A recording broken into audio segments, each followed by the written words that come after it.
exactement, je peux travailler un peu plus loin que la valeur optimale. Alors, regardez. هنا, c'est lorsque les temps de changement étaient égaux à 5 heures. J'ai obtenu les deux courbes. Pour le non-split et le split, c'est lorsque les temps de changement étaient égaux à 5 heures. Regardez, essayez de vous souvenir de les valeurs. Donc, on a un peu moins de 30 et un peu plus de 30. Si j'arrive à réduire le temps de changement à 2,5 heures, donc je divise le temps de changement par 2, j'obtiens les valeurs. Donc là, je réduis à peu près à quelque chose autour de 16. J'étais à peu près à 30, je tombe à peu près à 16. Wesh معناتها؟ معناتها tout simplement que l'effet le plus important sur le temps de cycle, c'est le temps de changement. Lorsque j'ai divisé par 2 le temps de changement, j'ai pratiquement divisé par 2 le temps de cycle global du système. Wesh معناتها؟ معناتها lorsque j'ai un problème de ce genre, la première chose que je dois faire, c'est trouver un moyen de réduire le temps de cycle. D'accord? Donc, la chose la plus importante, c'est d'essayer de réduire le temps de cycle, le temps de changement. Si je veux réduire le temps de cycle, j'essaye de réduire le temps de changement parce qu'on voit bien que non, le temps de, pour les mêmes données, exactement les mêmes données, pour un temps de changement de 5 heures, j'avais à peu près 30 heures de temps de cycle. Pour un temps de changement de 2,5 heures, j'ai à peu près 16 heures de temps de cycle. Donc, ça veut dire que c'est le temps de changement qui a la plus grande influence. Donc, premièrement, win. Où est-ce que je dois réduire le temps de changement? Je dois réduire le temps de changement, d'accord, là où la capacité coûte cher. Wesh معناتها la capacité coûte cher, معناتها la machine, globalement, me coûte cher. C'est-à-dire que la machine coûte cher à l'achat, elle coûte cher à l'entretien, elle coûte cher à l'opération. Et donc, s'il est confié à des temps de changement longs, c'est de l'argent qui est perdu. Donc, je commence à vérifier le point. D'accord? Donc, si je trouve des machines qui coûtent cher, j'essaye de réduire le temps de changement. Si par contre les machines sont chères, d'accord? Au lieu d'essayer de réduire le temps de changement, je peux tout simplement augmenter la capacité. Comment augmenter la capacité? Multiplier les machines, les machines fois 2. Il a la machine soirée la 10 ملايين, par exemple. Au lieu de faire des systèmes très sophistiqués pour réduire les temps de changement, je vais tout simplement doubler la capacité, acheter une nouvelle machine.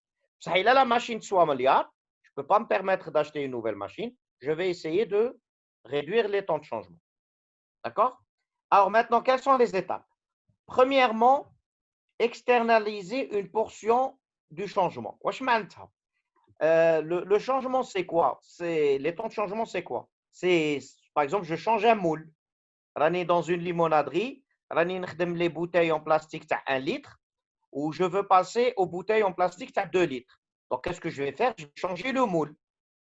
Je vais remplacer un nouveau moule place l'ancien moule. Avec le moule, يكون فيه بالك des réglages.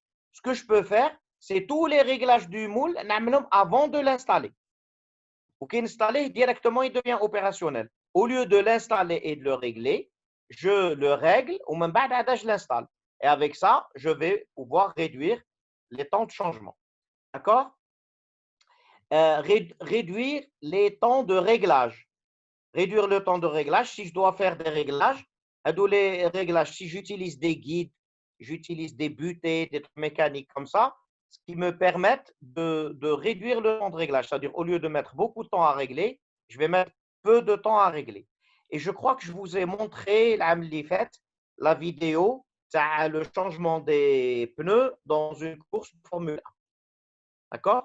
Donc, au fait, pour changer un pneu, en moyenne, on met 20 minutes, entre 10 et 20 minutes. Mais dans une course de Formule 1, on ne met que quelques secondes. D'accord?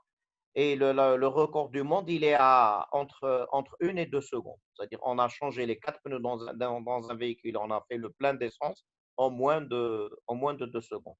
C'est impressionnant. D'accord? Mais comment on a fait ça? On a utilisé des systèmes particuliers. On n'a pas utilisé les méthodes classiques de serrage des roues, on n'a pas utilisé les méthodes classiques de remplissage du carburant, etc. On a utilisé des trucs particuliers. Mais bien entendu, les trucs particuliers, ça coûte de l'argent. Ce n'est pas gratuit. Et c'est pour ça que je vous ai dit avant, ici, que si la machine ne coûte pas cher, ne pas essayer d'investir de l'argent dans la réduction du temps de changement, mais plutôt à multiplier les machines. Mais si la machine coûte très cher, dans ce cas, on doit investir dans la réduction des temps de changement. D'accord? Très bien. Alors, on passe au parallel batching.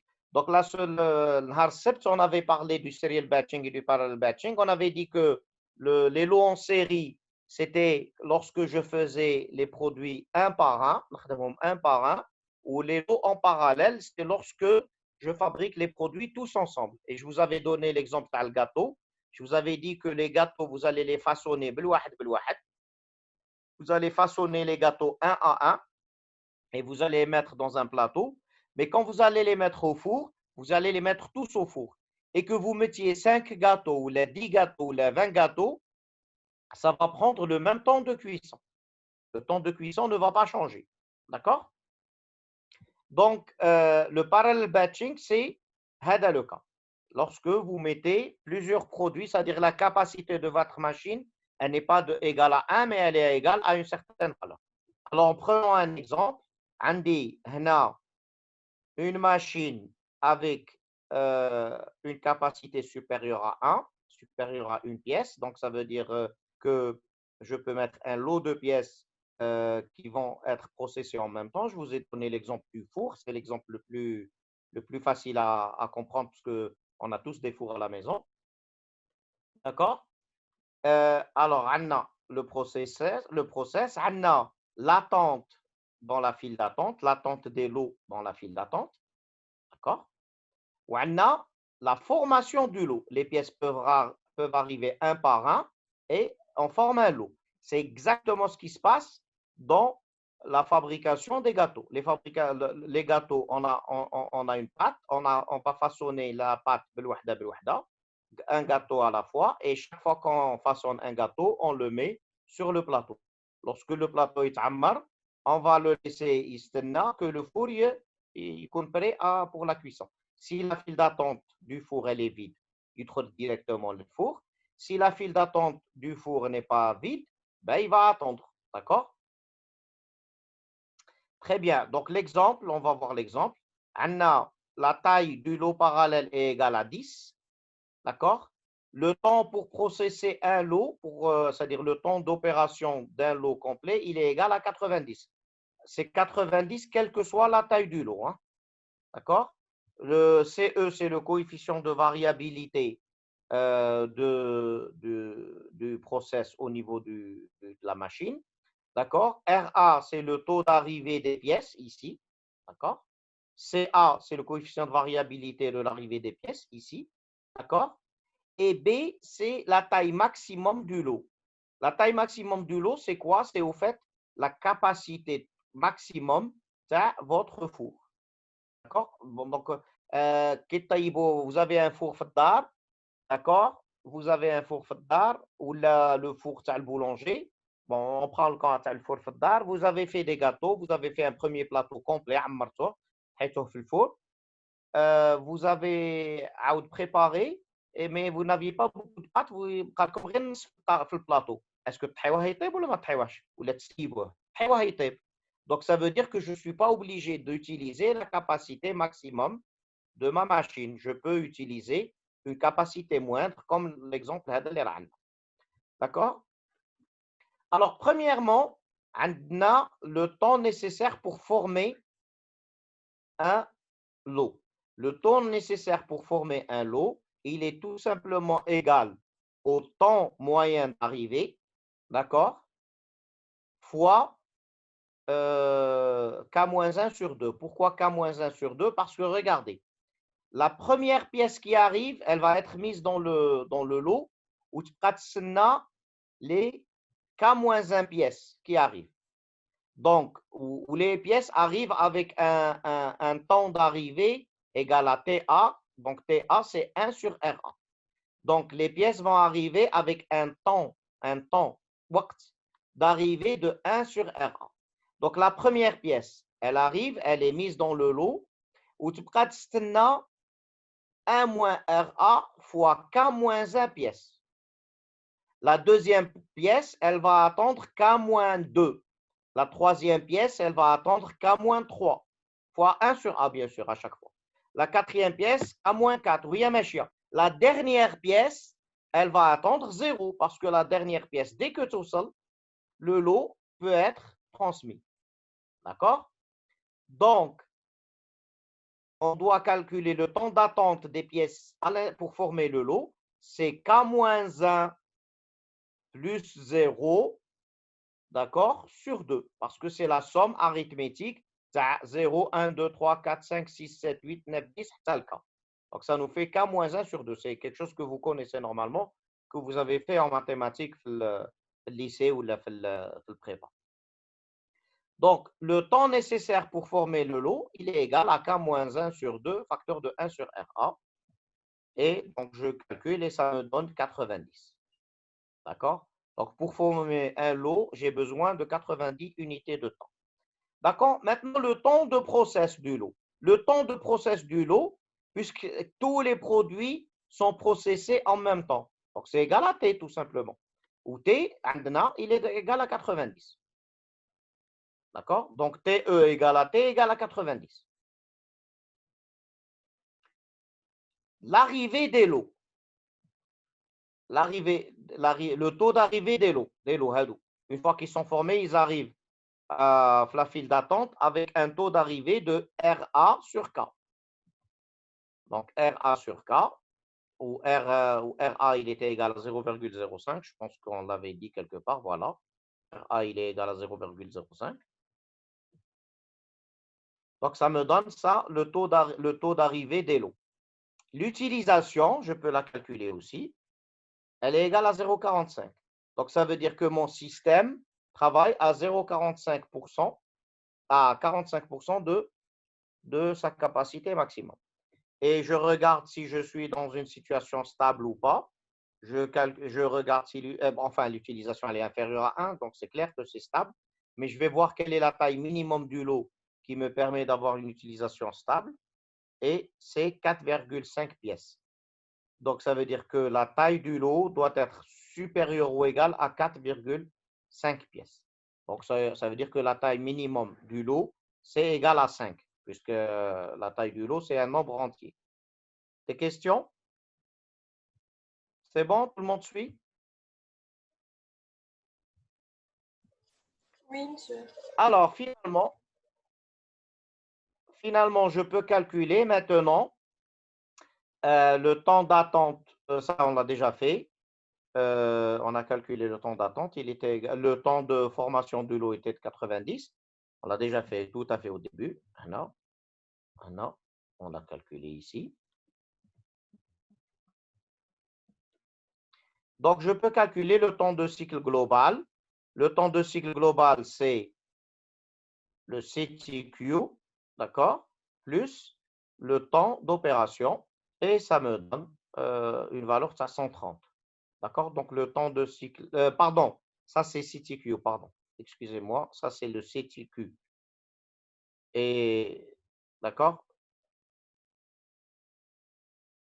Là, c'est le temps d'attente. C'est le temps d'attente au niveau de la file d'attente plus le temps d'opération. ومن بعد نزيد عليه le temps pour former le batch. Il y a une petite erreur dans la manière que c'est présenté. Au fait, CT, le temps de cycle global, il est égal au temps d'attente dans la file d'attente plus le temps de process plus le temps de formation du lot. Et ça me donne 220. Donc, ça veut dire que les 220 unités de temps, c'est égal à quoi? C'est égal au temps d'opération réel qui est de 90, plus le temps d'attente dans la file d'attente qui est égal à peu près à 50, plus le temps de formation du lot qui est égal à 90. D'accord? Alors, notez ici que la taille du lot va aussi bien affecter la formation le temps nécessaire pour former le lot. Plus la taille du lot est grande, plus le temps pour former le lot est grand. Mais aussi, il va affecter le temps de cycle dans la file d'attente, mais il ne l'affecte pas de la même façon. L'affectation, elle est inversement proportionnelle. D'accord? Alors, voici la courbe que j'obtiens lorsque j'utilise l'équation. Lorsque j'utilise l'équation, mais je fais varier K. D'accord? L'équation, je fais varier K. J'obtiens la courbe. Vous notez que cette courbe, elle va être, la valeur, elle ne va jamais être inférieure à la taille du lot minimum. La taille du lot minimum, elle était de 4,5. Donc, la courbe TI ne sera jamais inférieure à 4,5. D'accord? C'est pour ça que elle va vers l'infini. Donc, il est clair qu'il ne faut jamais travailler dans cette région. D'accord? Quand vous définissez la taille de vos lots, bien sûr, vous essayez d'avoir le lot optimal, mais de préférence, vous ne travaillez pas à la valeur minimale, vous travaillez un petit peu au-delà, ici, de la région, pour éviter de retourner vers la région, parce qu'elle dit la région, elle est instable. Le système est complètement instable dans cette région. D'accord? Par contre, ici, le système est relativement stable. Donc, vous travaillez dans cette région. Donc, vous calculez la taille optimale du lot et vous prenez la taille optimale du lot et vous l'utilisez soit la taille optimale, soit un petit peu plus que la taille optimale. Mais évitez d'utiliser moins que la taille optimale.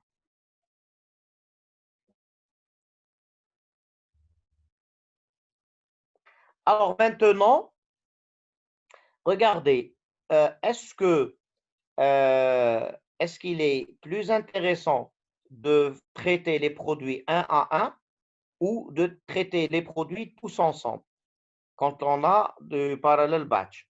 Donc, est-ce qu'il est plus intéressant de faire fonctionner votre four dans la cuisine chaque fois que vous faites un gâteau تستحيوه في الفور ولا de préférence تعمر البلاطو وتطحي في الفور. Donc, prenons deux cas. On a un four qui peut travailler 120 pièces et le temps nécessaire de traitement est de 1 heure. Notre demande, la demande, elle est de 100 pièces par heure. Donc, visiblement, si je remplis le four entièrement, je pourrais satisfaire la demande, puisqu'on dit une capacité de 120 pièces en 1 heure. Regardez, la capacité de four, c'est 120 pièces, où le temps de traitement est de 1 heure. Donc, je peux traiter 120 pièces par heure. Ma demande est de 100 pièces par heure. Donc, ça veut dire que ma demande est inférieure à ma capacité, donc je peux faire le travail très correctement. Deuxième possibilité, j'ai un four à induction, une bobine à induction qui peut traiter les pièces. Elle ne peut faire qu'une seule pièce à la fois, mais elle peut la traiter en 30 secondes. D'accord? Donc, si la bobine à induction peut traiter la pièce en 30 secondes, combien de pièces elle peut traiter en 1 heure? C'est 30 secondes, c'est 1 heure divisé par 30 secondes. Donc, ça me fait 120 pièces. Donc, au fait, la capacité de la bobine à induction ou la capacité du four sont les mêmes. D'accord? Ils sont de 120 pièces par heure. Elle va faire les pièces une par une, ou l'autre, on doit utiliser des lots. D'accord? Alors, que va être la différence les performances entre le four qui fait du parallel batching, de la mise en lot parallèle, ou la bobine qui fait les pièces une à une? Donc, là, je fais mes différents calculs. D'accord? Je ne m'intéresse même pas à la variabilité. Je considère que je n'ai pas de variabilité pour l'instant. D'accord? On uniquement le truc, donc ça c'est la demande, la moyenne de la demande, etc. Et donc, bon, je passe les calculs. Donc, j'ai un temps de cycle de 90 minutes pour, euh, pour le four. D'accord? Et j'ai un temps de cycle de 0,083 heures pour la bobine. Donc, ça veut dire que le four, les pièces, ils vont mettre 90 minutes pour traverser le four. La bobine, les pièces vont mettre 30 secondes, un peu plus que 30 secondes. Hein, si vous mettez Hadi, vous l'inversez. Attendez, je vais faire le calcul. Alors, 1 que divise 0,0083, ça me donne 30 secondes à peu près. Donc là, j'ai à peu près 30 secondes pour traverser le four. Un peu plus que, légèrement plus que 30 secondes. D'accord? Conclusion, il y a une réduction très importante lorsque je fais les produits un à un que si je les fais en parallèle. D'accord? Mais le problème qui se pose, c'est que je ne peux pas faire ça tout le temps. Si j'ai un four, il peut prendre 200 pièces ou les etc., je ne vais pas faire passer les pièces بالوحدة بالوحدة. D'accord?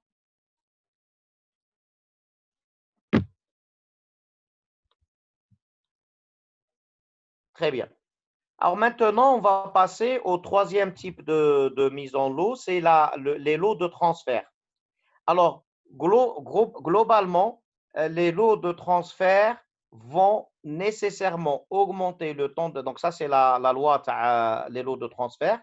Le temps de cycle au niveau d'une station de travail ou là, au niveau d'une partie de votre routage va être globalement proportionnel à la taille des lots de transfert. Donc, plus les lots de transfert sont grands, plus le temps de cycle au niveau de cette station va augmenter. D'accord? Euh, le problème qui se pose, comme je l'ai expliqué tout à l'heure, c'est que des fois, je ne peux pas, je n'ai pas un système de manutention qui est tout le temps disponible. Et si je n'ai pas un système de manutention qui est tout le temps disponible, ça veut dire que si je vais transférer les pièces, qu'est-ce qui va se passer? Ben, les pièces vont être obligées d'attendre le système de transfert, le système de manutention. Et s'ils attendent le système de manutention, donc leur temps d'attente va augmenter. Et donc, en les déplaçant parce qu'ils vont attendre le système de manutention. Si mon système de manutention est disponible tout le temps, je vais transférer les produits en petite quantité. Si par contre, le système de manutention n'est pas disponible tout le temps, alors donc je crée des lots de transfert. D'accord? Alors, considérons le système suivant. Andy, moi, ce qui m'intéresse, c'est de définir le lot de transfert. Donc, je ne vais pas créer des lots les stations. Donc, les pièces arrivent une à une, la station 1, ils sont processés une à une, ils sont mis dans un lot. Ils sont mis dans un lot, donc j'ai besoin du temps pour former le lot. Même le lot, il est transféré comme un lot entier vers la station 2, où la station 2, il est processé une pièce à la fois. En bas, les pièces sont transmises vers l'extérieur. Donc, ce qui m'intéresse, c'est uniquement le déplacement ici entre les deux stations. D'accord? Donc, j'ai deux machines en série, c'est juste ce que je viens d'expliquer. La première machine reçoit les pièces de manière individuelle avec un taux d'arrivée de RA et un coefficient de variabilité égal à CA. D'accord? Et elle va les traiter et les mettre en lot de taille K. Le lot fait une taille égale à K. D'accord? Le temps d'opération de la station 1, c'était E, et avec un coefficient de variabilité de C. D'accord? La deuxième machine, elle reçoit les lots, d'accord, d'une taille K, et elle va les traiter une à une et les envoyer en pièces individuelles. D'accord? Alors, comment le temps de cycle global de mon système va varier en fonction du lot de transfert? C'est ce qui m'intéresse. D'accord? C'est pour ça qu'on a عملنا هادو كامل ما فيهمش لي لو وهادو كامل ما فيهمش لي لو باش نشوفوا هنا le fait de transférer les produits par lot, comment ils vont influencer le temps de cycle global. Alors, le temps de cycle global est donné par les équations suivantes. Donc, je vais pas les détailler parce on les a déjà vues plusieurs fois. C'est tout simplement le VUT, non? Tout simplement le VUT. Ça, on l'a déjà vu précédemment. On a juste recalculé. Et même bad, je calcule le truc global et j'obtiens l'équation globale Hadi. D'accord? D'accord? C'est tout simplement parce que la première pièce attend. On a déjà expliqué ça. D'accord? La valeur moyenne, une suite arithmétique, etc. D'accord? Et avec ça, j'obtiens, je voulais juste aller à l'équation finale. Voilà, j'obtiens l'équation, donc plusieurs calculs, vous pouvez regarder, et j'obtiens l'équation finale, ça, le temps de cycle de la machine 1, le temps de cycle de la machine 1 et le temps de cycle de la machine 2. D'accord? Et finalement, le temps de cycle global qui est égal au temps de cycle de la machine 1 plus le temps de cycle de la machine 2 plus le temps de déplacement. D'accord? Voilà. Donc, on va arrêter là. Est-ce que vous avez des questions?